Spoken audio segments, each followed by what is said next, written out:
Okay. So the next question comes from Srikant. If meditation goal is to empty the mind, Can you please repeat? Srikant asks, if meditation's goal is to empty the mind, why then insert an image, a mantra or sound? And let me start with the first part. The goal of the meditation is not really to empty the mind. I'm not sure who has said that, but it's definitely not to empty the mind. If, let us say, if the goal of the meditation was to empty the mind, there was actually no need for meditation. You could, even a brain dead person would be meditating, we would say, right? Because brain dead person is absolutely blank, right? And even when you're in the deep sleep, you have absolutely no thoughts, no dream. Your mind is empty. So all of us go through that deep sleep state every day. So then there is no problem. Absolutely, we are all meditating every night. So I don't think that is the goal of meditation, at least not what Krishna talks about. That is not the goal of meditation. I think we must be able to put things in the right perspective. When it comes to meditation or any such thing in spirituality, we are talking about meditating in a awakened state, when we are waking, right? Nobody talks about meditation when we are dreaming or when we are in deep sleep. So if the activity, if we want to call meditation as an activity, if the activity is here now in this waking state, the result of it or the goal of it also has to be in this very state. Otherwise, there is absolutely no point in meditating. So the goal of meditation has nothing to do with emptying the mind. Rather, what Krishna says very, very clearly in Bhagavad Gita, it is to be able to lead life in a more equipoised way. Samatvam yoga uchyate, that is what Krishna says. Samatvam yoga uchyate. That equipoise of mind is what is called yoga. In each and every circumstance, no matter whether the external situations are favorable or not favorable, whether somebody is praising you or whether somebody is blaming you for something, in each and every situation of life, you are able to keep that equipoise of mind. That is the goal of yoga. The goal of yoga is definitely not making your mind very empty. Again, I told about, you could just have a tranquilizer, then have a drug or substance, something, and just forget everything, or have a glass of alcohol. It's really not about that. But many people have this misconception that it is about emptying the mind. Definitely it is not. It is about having that equipoise of mind and to be in that present moment all the time, because that is what really is available to you, not in some past memory or in some future expectation, to be in this very present, because then only you can do everything that you are doing in the best possible way. And also, it is said that one who is established in yoga, he is not disturbed by suffering, pain, and at the same time doesn't get too elated when there is happiness or pleasures around. Dukkheshu anudvignamana, Krishna says. Sukheshu vigataspraha. So that state of mind where you are neither disturbed by sorrow, not by pleasure. Vitaraga bhaya krodha. Sthiti di muni uchyate. So when there is absolutely no attachment, no fear, no anger, that is the state of a muni. That is the state of a yogi. And that is the goal. That is the goal. When your mind is absolutely, another example Krishna gives is like a flame, undisturbed by anything.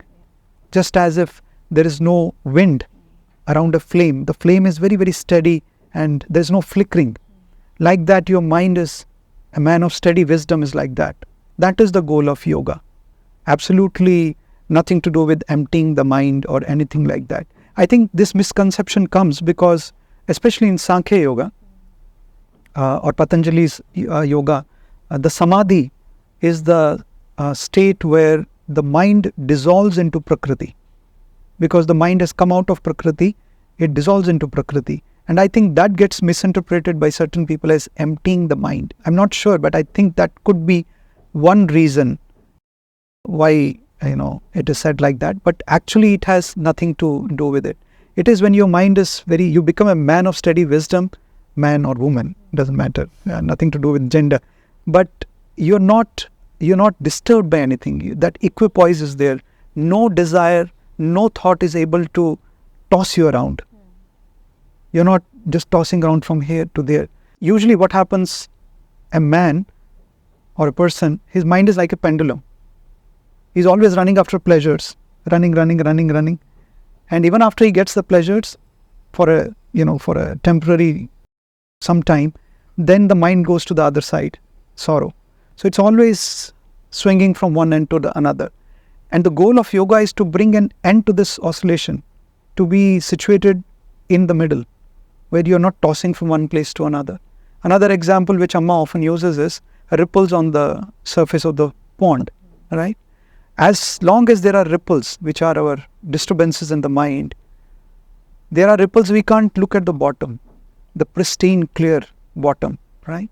So that is our nature. Actually, happiness is our true nature. We are not able to realize that because of these disturbances. And that is the goal of yoga, to get rid of these disturbances so that you can come face to face with this reality of realizing and experiencing tangibly that happiness is your true nature. You're not just talking about it. You have at least had some glimpse of it.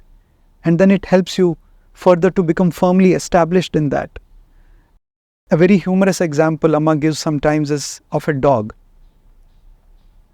It is very common for us to see a dog wagging the tail. But it would be very, very funny if the tail was wagging the dog, right? So the dog is compared to lesser mortals like us in Sophie's language, even though we are immortal. So dog is like all of us, and tail is like the mind. So rather than having the mind in our control, we are tossed by the mind here and there. So that is our condition usually. And the goal of yoga is to take control of our thoughts, of our mind, in a way that we are not disturbed by anything. In one way, I would also say, it's like yoga is also like, or meditation. When I'm saying yoga, I include meditation as part of it. Meditation is inclusive in yoga. Meditation is like a medication.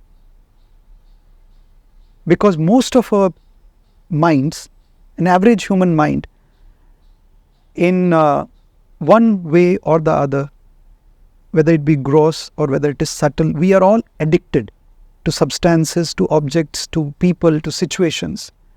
And the goal of meditation and yoga is to get rid of that addiction, to help us get rid of that addiction. It is de-addiction to the core, where you are absolutely not addicted to anything. And it's like a medication. Every single day you have to take a dose of it, right? That is how it helps. Shanaihi. That is what Krishna also says. It's not that one fine day you sit in meditation and everything is done. Shanaihi. Slowly, gradually, you have to repeat the process again and again. Ultimately, it is all about getting rid of the clutches of the desires and attachments that are on our mind, whether in subtle form or whether in a gross form. That is the goal of yoga. It's nothing to do with emptying the mind. And the second part which he mentioned about sound, mantra and image, I already covered that. I think I have almost covered that in my... Importance of having an image or something. Right. It can help, as I just said, it can help, but in the initial stages. But nothing to do with emptying the mind. If for whatever reason mind becomes empty, that's great. But again, as I said, we have to put the things in the right perspective. The goal of meditation is to achieve fullness of life here and now, in the waking state. not in some other state, it would be of no use. It would be of no use, absolutely. So it is all about being of a man or a person of steady wisdom in this very life, in this very waking state. Okay, thank you.